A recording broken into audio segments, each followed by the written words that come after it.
if it will work. Aha, here we go.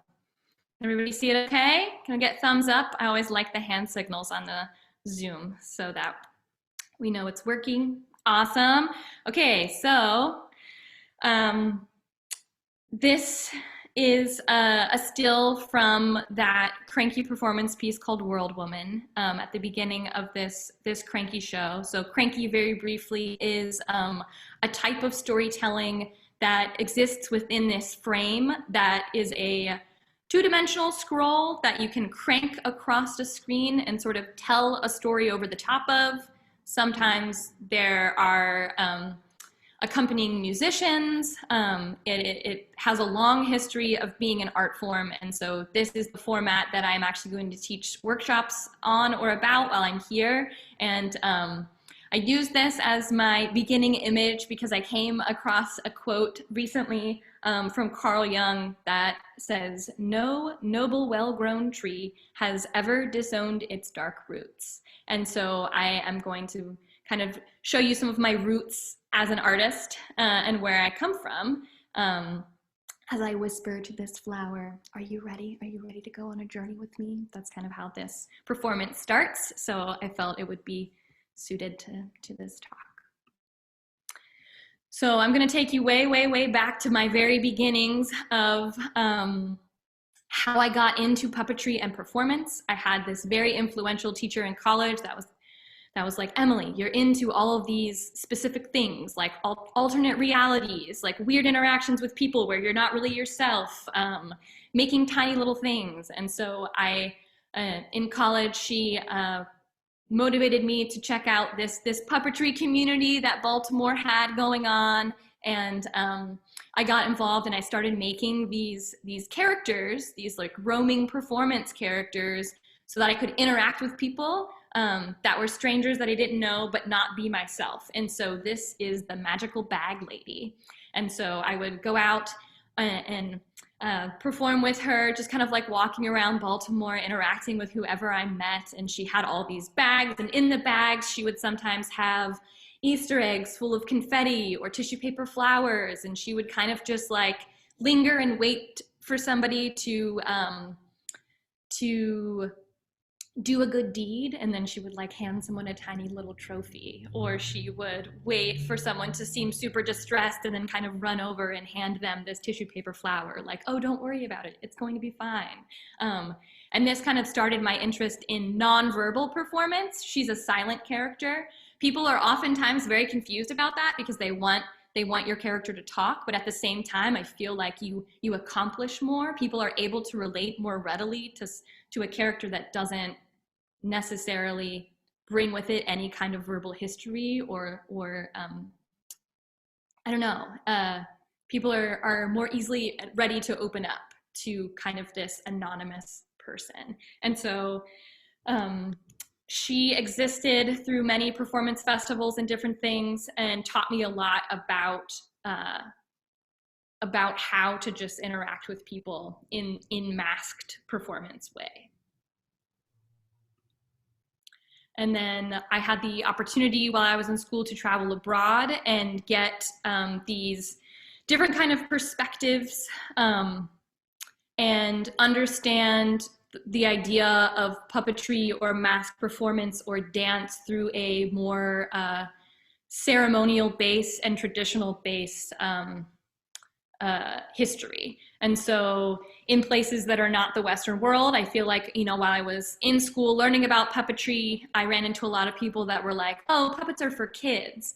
And I was really like, "But why? Like, why do puppets have to just be for kids? Like, they're obviously for all people." Really what it's about is trying to get at messaging, right? To communicate these messages that sometimes seem really big and heavy in a very simple way through some object that isn't a person, that you don't have this like judgmental history with. Like it's way neutral. You can kind of project your thoughts and feelings onto this thing that is the puppet, rather than having it carry all this weight with it.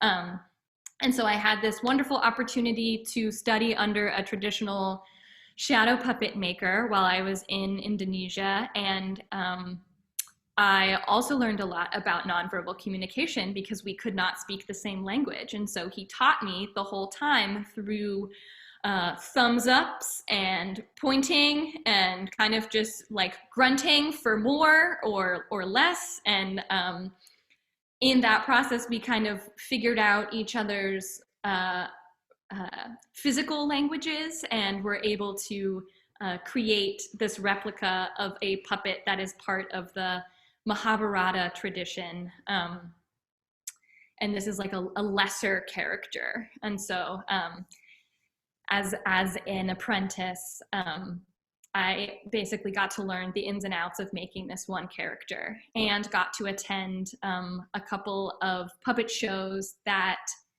were very traditional in their nature. Like in Indonesia, they still do puppet shows for the gods. So if you can imagine that, there's like a 5-hour-long event where there is no audience. And that was something where I was like, ooh, I really appreciate this sense of reverence and ritual. And so that is something that I have tried to bring to my work as well. That was a very formative experience. And then, which led into this other period of time where I went and stayed for a while with the bread and puppet folks in Vermont, learning about politically active puppet theater and puppet circus. And I feel like this was a super important formative experience when it came to thinking about shifts in giant scale, the importance of sound in relation to these different aspects of puppetry or puppet movement, and what differences you can come up with when you have many bodies to work with, and then what you can do with just one singular body. Because at Bread and Puppet, for those of you who don't know, they have an apprenticeship program, and kind of people will flock there over the summer, and at different points in time, there'll be like 100 people that are in this circus performance, and everyone kind of just like gets thrown in and starts doing all these different things. So then all of a sudden you have like all of these adults running with cardboard chairs across this field, and you get this sort of like large scale kinetic sculpture that then becomes sort of a dance, and there's all of these and then you have this relationship to the natural landscape and that importance and the dialogue between those two things. And so I think it taught me a lot about thinking about the relationship to place when you are wherever you are performing, and like who you are performing with and what those dynamics are, and pushing that forward. And so all of those experiences kind of led me to one of my first loves, which was costume making and worn art on the body. And so I have spent a lot of my time as an artist exploring these different archetypes. And so these are 3 different costumes that I made, thinking about these sort of big concepts. So in red here we have, this is the one-man show that is sort of, I think about him as kind of this duality between this authority and this chaos. So he is a soldier, but then he has this toy theater that pops out of his chest that is depicting a kind of traditional Punch and Judy show, which is rooted in a lot of kind of extreme violence. And so when I was making this, I was thinking a lot about I mean, I made this a long time ago, but I feel like it is still relevant in terms of thinking about where we are with the way that we think about policing, and like, does it actually bring more order or does it bring more chaos, and how are those two things related? Like, is there a duality? Should there be? And is it actually all contained within?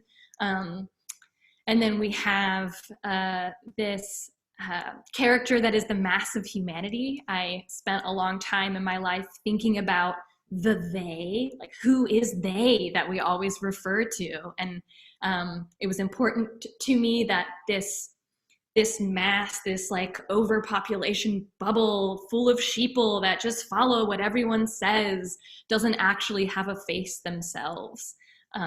because in essence, they are us, right? They are everyone. We are part of it. And what is that relationship? How can we exist in dialogue with that?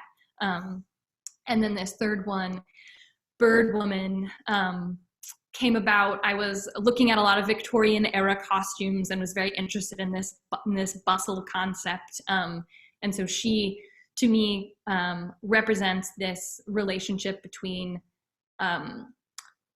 longing and desire and searching. So she has kind of like created, she's trapped in cages of her own making, but she's had a taste of this thing that she's looking for with this little tiny bird and her little bustle that she carries around. Yet she's always looking for that next thing, carrying her cage, waiting to trap the next thing.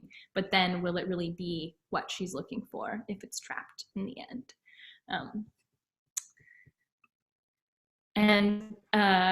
So my world of costume making sort of brought me to this world of interest in public spectacle and how that is really a source of kind of taking people out of their everyday life. And I sort of happened upon it. I saw a sign-up sheet at a coffee shop for learning how to stilt walk, and I was like, hey, that seems cool. So I signed up and learned, and then that became this whole outlet for costume making in a different realm that sort of like threw me into the community, because you would be amazed. All you have to do is make yourself 5 feet taller, and everyone is like, it's magic. Like, how are you doing that? What's going on? Can I learn how to do that? Oh my goodness. And then you add the element of darkness. I feel like darkness is something that creates intimacy. I've learned this through different performances as well. And then you add lights, and all of a sudden you become this ethereal being that, you know, has come out of the lake or come out of the universe in a new way. And so there is a parade that happens in Baltimore around Halloween every year that I got very involved with and would make costumes for. And so this year, or the image that I'm showing right now is for the Cosmic Parade. And so this was one of my first experiences making stilt costumes and kind of like working with a group of people, coordinating them to create kind of an out of the ordinary, everyday magical moment for those who got to witness. And then another year, I love this picture because of the little girl that's like, what are they doing at the bottom there? But this theme for this parade was talking about, the theme was rise. And it was like, how are we gonna rise up as a city? And it was kind of, it happened, I think maybe 2 years after the Baltimore uprising. And so the concept of rise was kind of in everybody's minds. And so I decided that I was going to embody all of the weeds of Baltimore rising up through the cracks in the sidewalk, because they cannot be defeated, right? And we're going to stick together as a community. And there's actually so much medicine in those simple weeds out there. And so we have some Queen Anne's lace and some wild strawberry and a dandelion and some chicory flowers. And we ended up getting to parade around in these stilt costumes for an evening. And so all of those things kind of led me to this puppetry world and community in Baltimore, where I met other people doing other different kinds of things. And so I met this artist, wonderful, wonderful woman named Catherine Fahey, who has been making crankies for a long time. And after seeing her perform, I kind of told myself, like, one day I'm gonna make one of those. I wanna know what that's about. And kind of held it in the back of my brain until one day, it was the very beginning of 2015, and I woke up after having had this dream, and I was like, today's the day. I have to make a cranky. I'm not going to be afraid of power tools anymore. I went down to my dad's wood shop and was like, Dad, let's do this.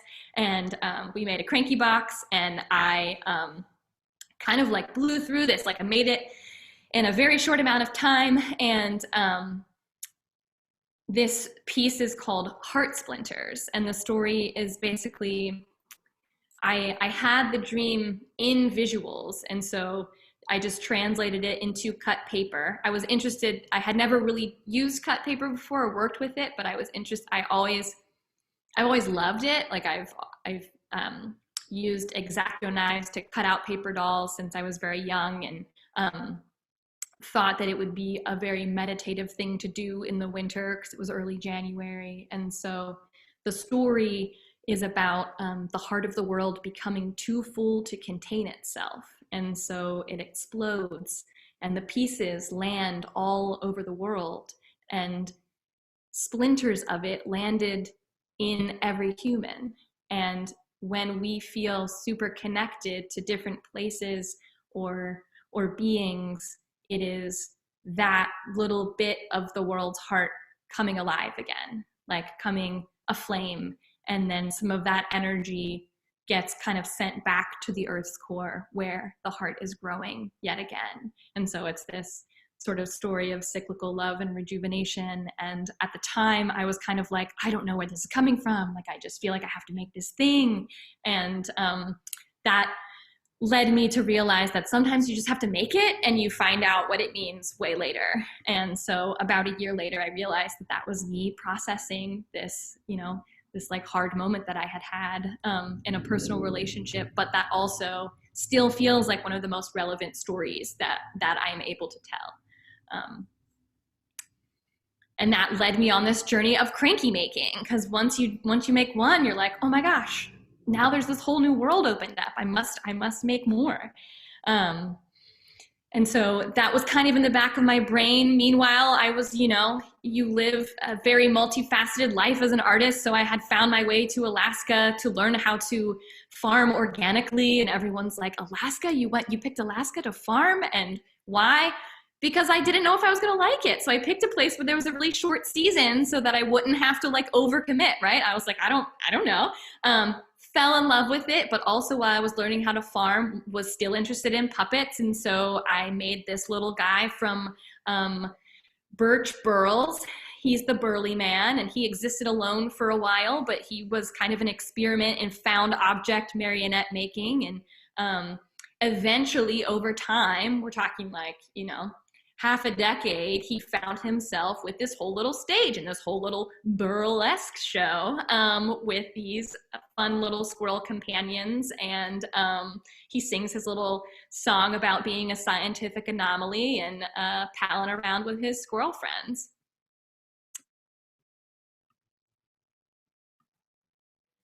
And then now we're back to the archetypal costumes. And so I feel like I just like kind of exist in these phases that are dependent on how much space I have to make in and how much time I have to make, right? Between the trying to just make ends meet. I ended up at a residency in East Tennessee. And during that time, I made a lot of things that didn't make a ton of sense to me, but it was a very tumultuous time. It was the year that Trump got elected. It was the year that the wildfires raged through. So that was like a total jarring thing to have happen. I never had a moment where, somebody comes into your house and is like, you have 5 minutes, pick everything that you want to take with you. And you're like, so for days we weren't sure what was happening. And then all of this work kind of like came out of that tumult and distress. And so at the time I was thinking a lot about the wild woman archetype. I went back to the women who run with the wolves and was thinking a lot about, what does she say? That book was written by Clarissa Pinkola Estes, and she talks about storytelling as psychic archaeological digs. And so I was like really digging into this concept of like what like related to these words that women get labeled as, and what did they mean to me personally, and what did they mean to the women that were around me. And so we have the virgin, the bitch, and the crone. And these are my embodiments of what that means. And also it was a writing project. So I reached out to women that I knew to kind of reflect on those terms and, I don't know, like help me figure out what they meant. And so we have the Virgin, and she has these birds that are actually puppets that move. So as she moves her wrists, the birds flap because she's so light on her feet, she's barely touching the earth. And she has this like heart that's on fire because she's young and full of this like excitement for life.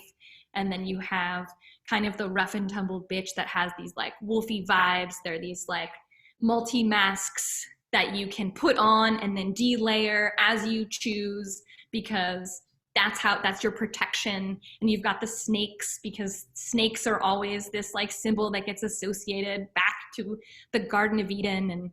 And I just always feel like they're more power than not. Like whenever I think of snakes, I think of Egypt and like all of those powerful pharaohess ladies, those Egyptian priestesses, and these giant headdress that's sort of like the lady version of the peacock strut, and these bloody knees of like, you can't tell me what to do. I'm gonna climb trees. I'm gonna do what I want because this is the way I'm gonna choose to live my life.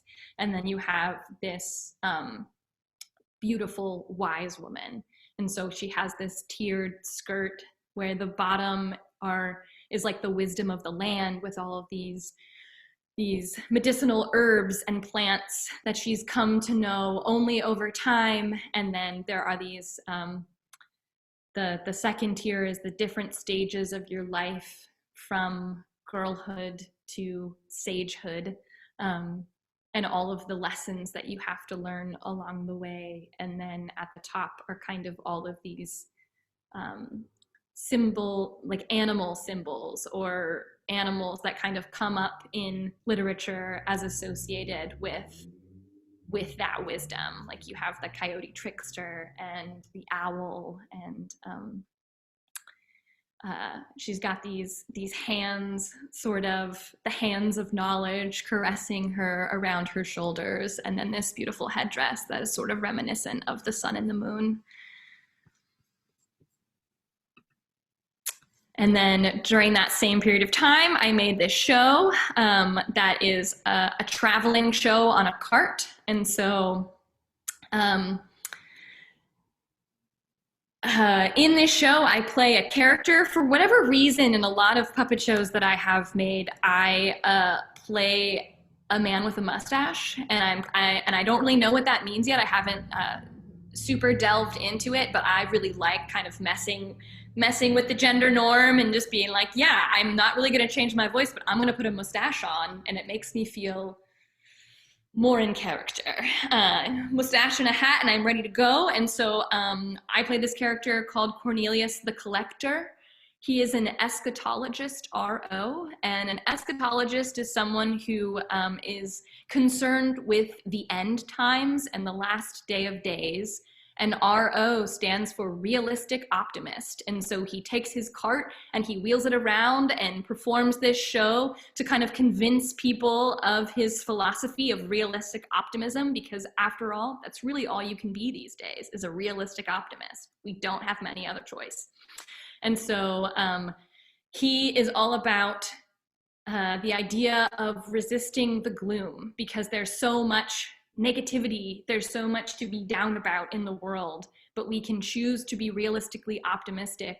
And he kind of quizzes people. There's this questionnaire where he convinces people that there is both internal and external work, but like it can all be a conversation that we can have together, and it can lead to a positive forward something.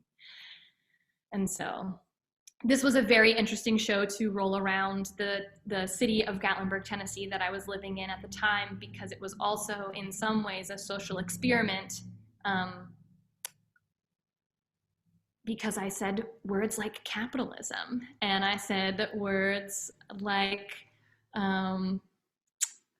oh boy, there's this in one of these slides. So this flip book story is called a cantastoria, and so there's different sections where we sort of sing about it, and then I'll point to different images, and one of them is this chart that talks about the raising gloom rates in the world, and basically the last reason for the spike in gloom rate is due to capitalism. And it was just very interesting to see people decide to stay after that or walk away, and reasons why. And I think that that's like part of the excitement of having like a street show that is meant to be out in the public amongst people every day, so that you can see where they're at. And it also kind of like, I won't say trap people, but it lures people in because it's very colorful and vibrant, and there's a little worm that gives a manifesto at one point in time, and so kids are really into it, but it's also talking about these big heady issues.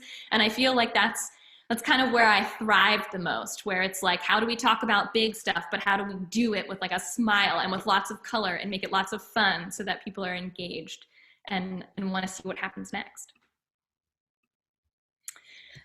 And in the times where, you know, I feel like oftentimes artists are multi-potentialites, which there's a great TED Talk out there about this woman that kind of coined this term about how people that make things in different veins, or get very interested for a period of time in something and then move on. And I definitely feel like I relate to that. And so in the times where maybe I don't have a lot of space to make work, or I feel extra anxious, I've started to make these collages. And I refer to them as my anxiety art because they are very immediate and they help me get the idea out of my brain, and they kind of feed and influence the visuals of other things that I make. Like, I definitely feel like these are related to the Crankies. They're definitely related to these house things that I've been making recently. And so I tend to make them in different series. And so there was the one series that was related to the definitions, and then another series I found this how-to book at a thrift store. And so for a week, every day that week, I would open the book and I would pick a phrase and I would make a collage based on that phrase, just with whatever magazines or books that I had around. And they kind of just helped me work through times where I feel like I need to make something, but I'm not quite ready to make like a three-dimensional sculpture or something that feels like a bigger time suck than just puzzling together pieces of the collage.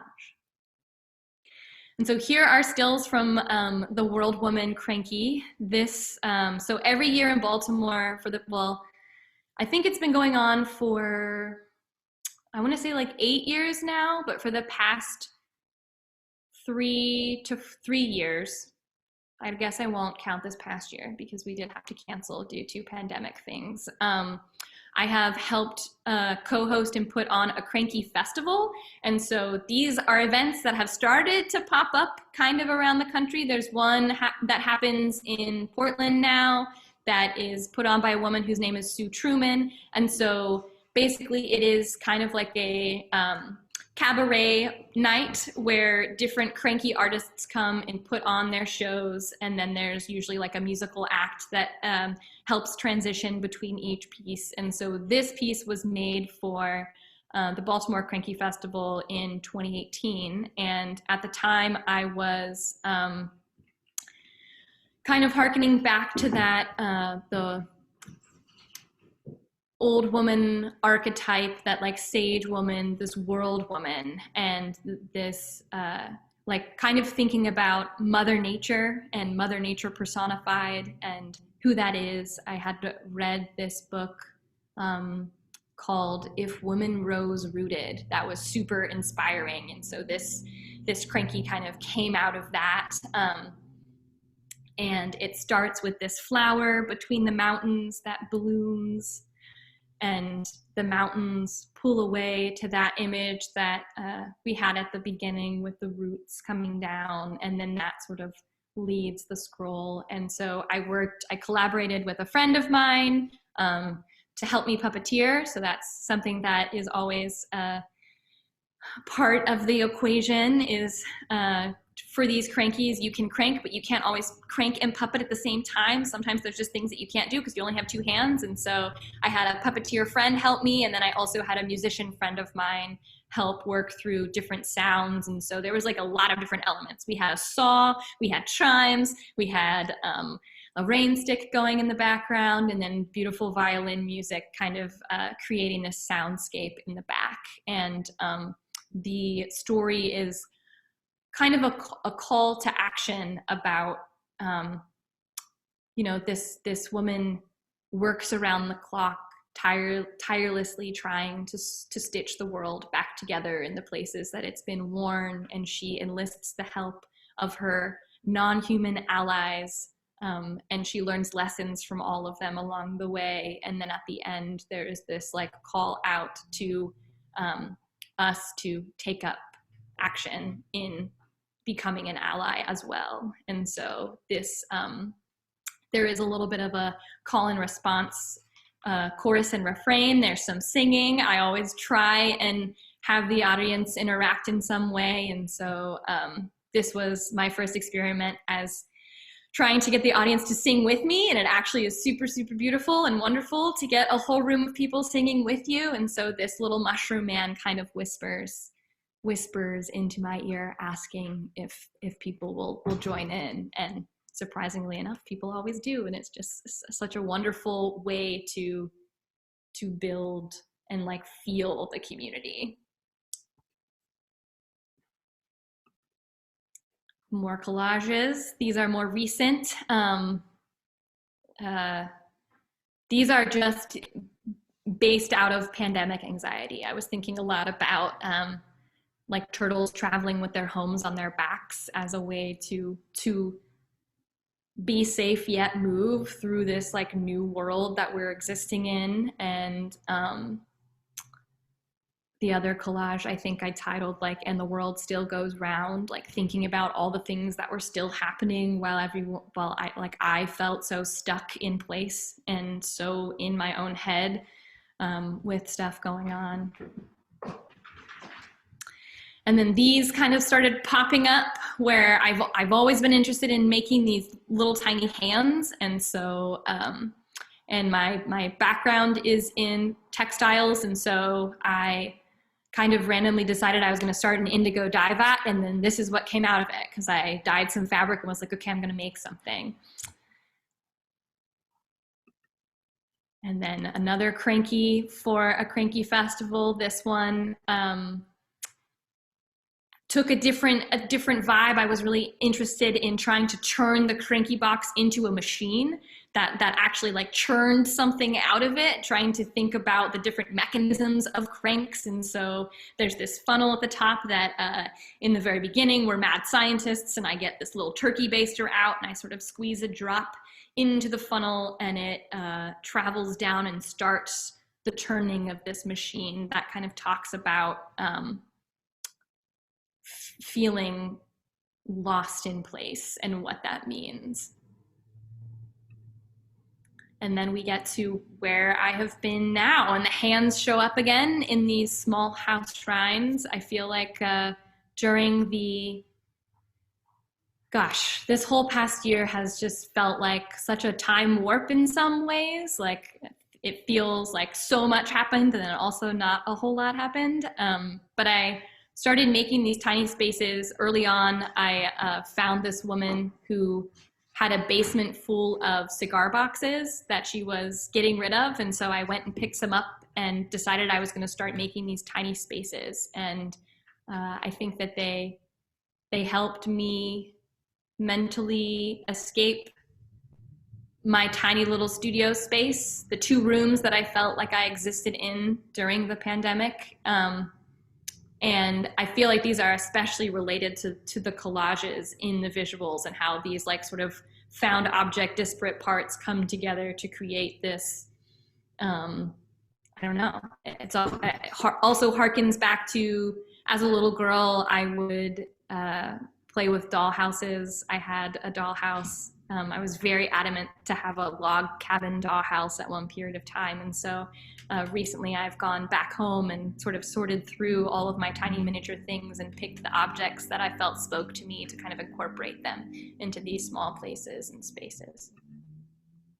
And then this is just a closer up view of one of them that's on display in the show here behind me.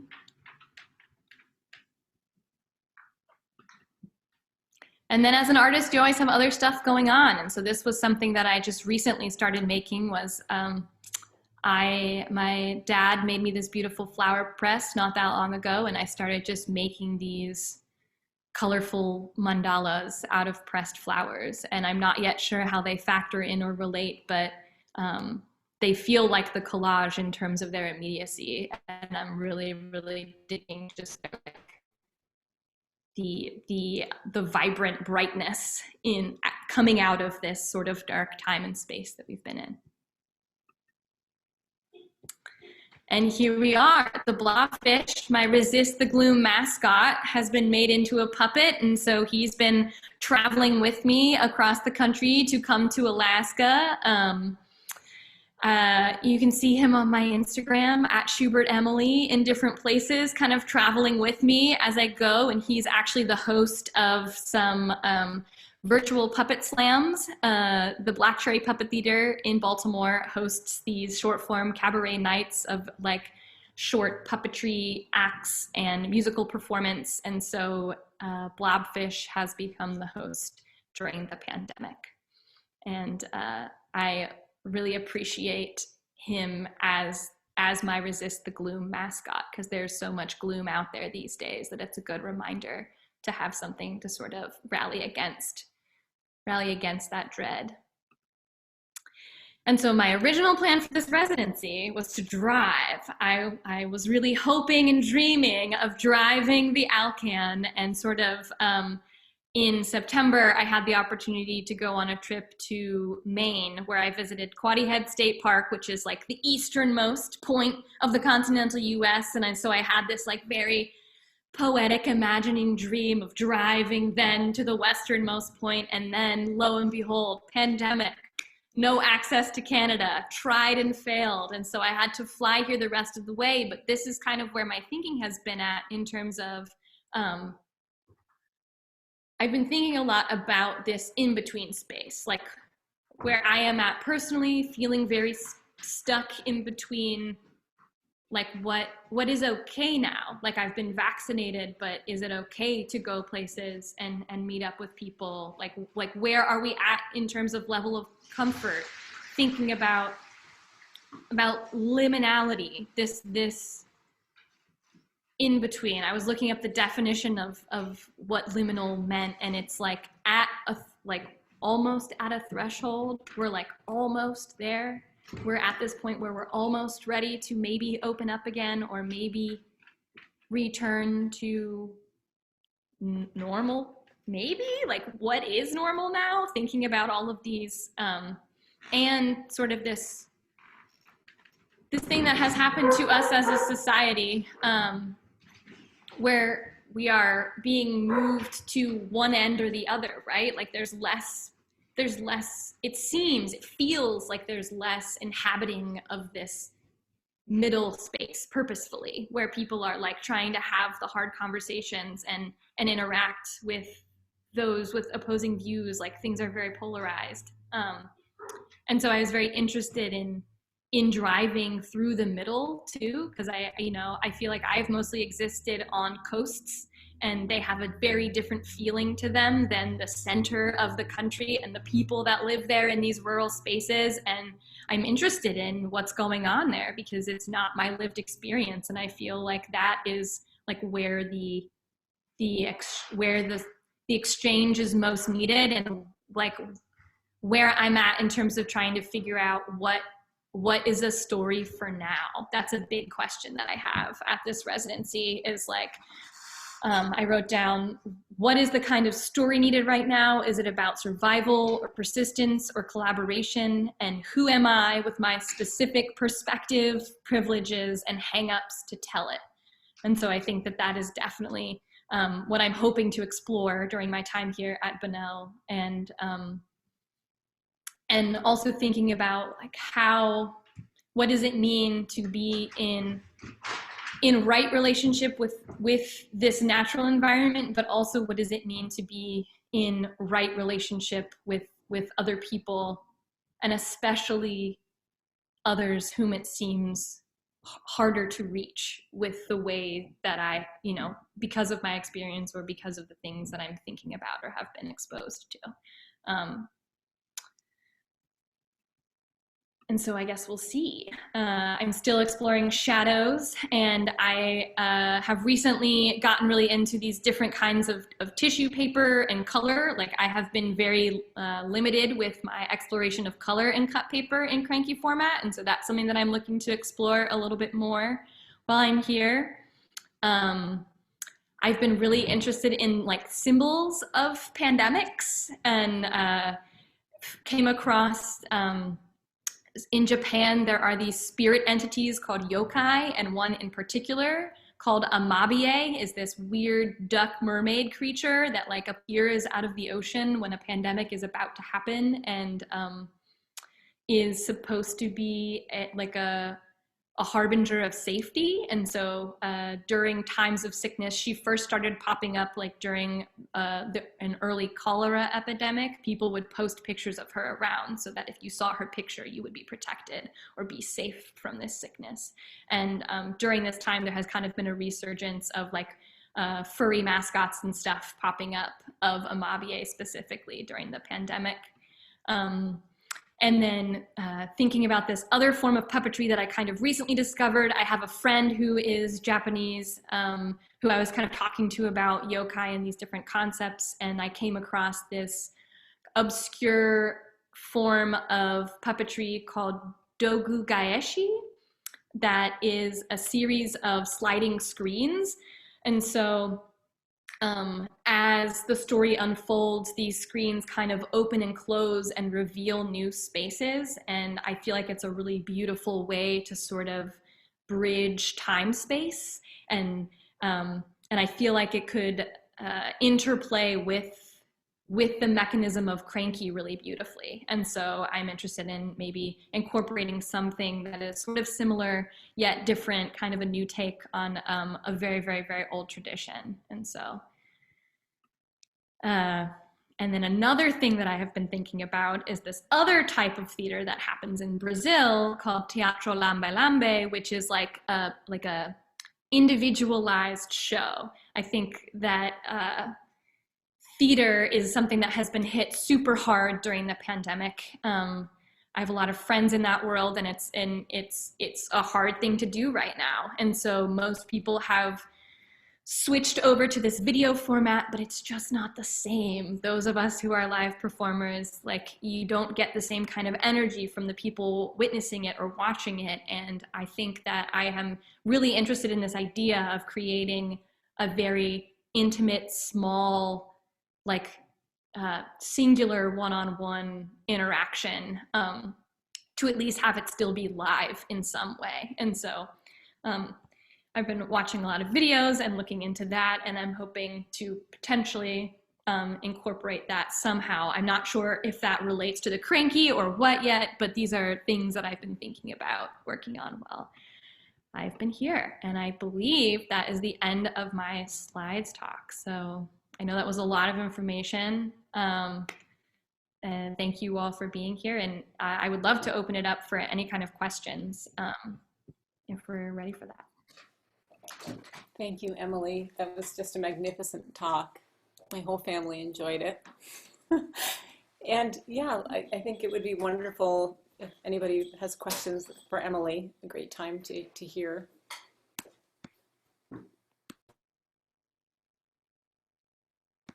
I think we're all kind of just dumbstruck and gobsmacked by your incredible productivity and the span of your studies and engagement. I keep thinking about something. You've probably at some point provided the clues to your age, but I actually think you might be the youngest artist in residence we've had at Bunnell. And I find that really beautiful and poignant somehow during this time, this pandemic time, because it, on so many levels, we're faced with anxiety globally. And the kind of energy and, what did you call it? Something optimism, realistic optimism? Is that what you used? Realistic optimism, yeah. Yeah, that energy Yes. that you have is the best kind of medicine right now. And so I'm just really glad that you're here. I'm super glad to be here. Yeah, I feel like everyone at heart is a realistic optimist. At the end of that show, actually, everyone who is an audience member gets a little certificate that says that you are an official member of the Society of Realistic Optimists. Because, you know, there's a lot of rough stuff going on, and it's really hard, like to be confronted with it.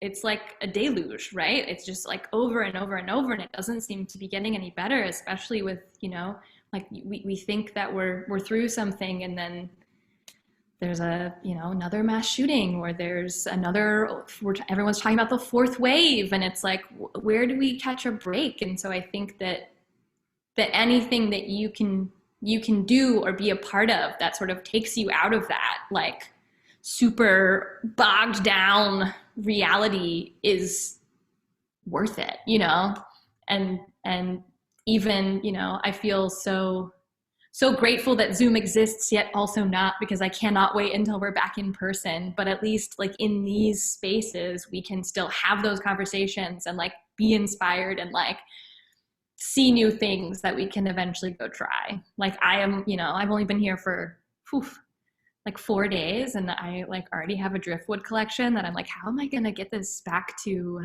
where I come from, and how do I make salmon skin leather, and how do I, like, all of these different things that are like, I didn't even know this was possible. Let's try it. That's so wonderful. Well, I can see from the stream of comments, which you've probably been too busy to notice, that you have a lot of fans and a really engaged audience in Alaska and beyond. Just want to invite people again to share any comments or questions if you have them. Emily, it's Bree. And, oh, can you hear me? I just want to say how I so appreciate your curiosity, and just how you are fearless about digging into so many things. And it just reminds me how we have got to stay curious as artists and as people to dig in, to find those that inspiration out there, and to just stay engaged, even during this time of, it feels like some days endless gloom. And so you've just brought, like, such this new energy into our space, and I just am so grateful that you're here. So thank you. Thank you.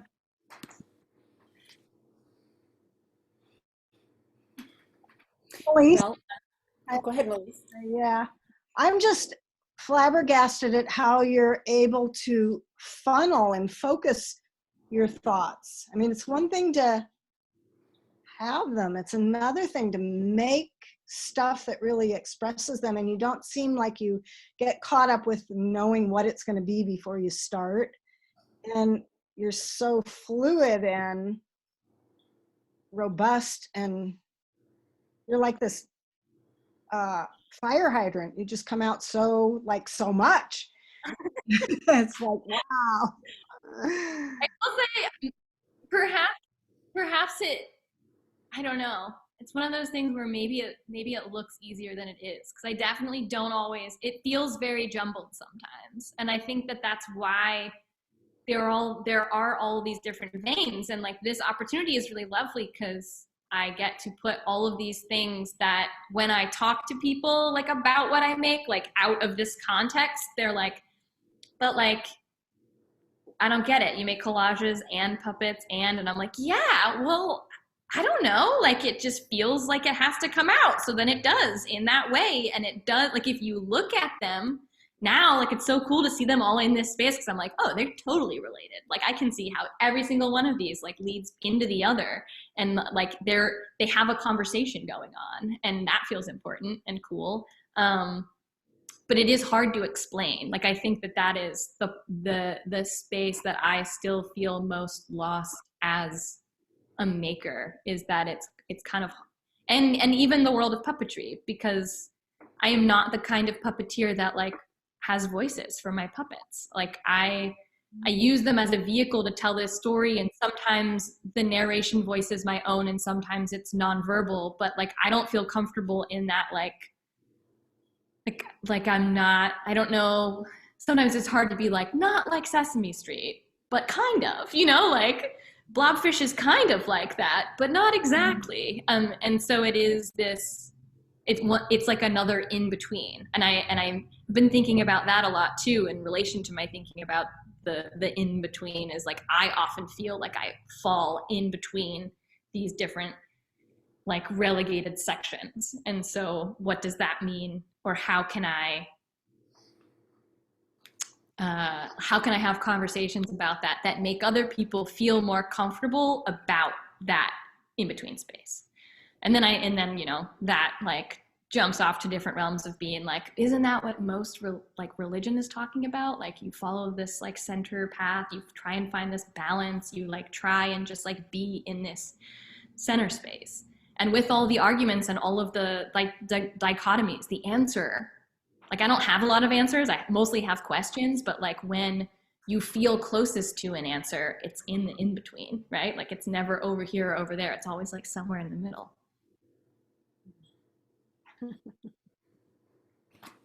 Awesome.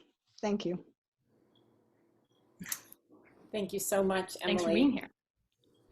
I just want to encourage people to stop by Bunnell and visit with you while you're working there, that there's space in the Zoom workshop and in the Wednesday evening workshop. The Saturday workshop is full. But if you have more questions about that or want to sign up, just go to bunnelarts.org and you can find all that information there. Thanks everyone for. And I will put, I'll put my handle to my Instagram in the chat just in case. I don't have like a specific, I'm pretty low tech when it comes to social media stuff. And so I have like one for everything. I don't do like a separate art one and a separate person one. It all kind of funnels into one, but I think it's like it's good to know what people are looking at and what they're thinking about in relation to what they're making. So check me out, and I would love to follow you back too. So I'll put that in the chat. There you go. Great.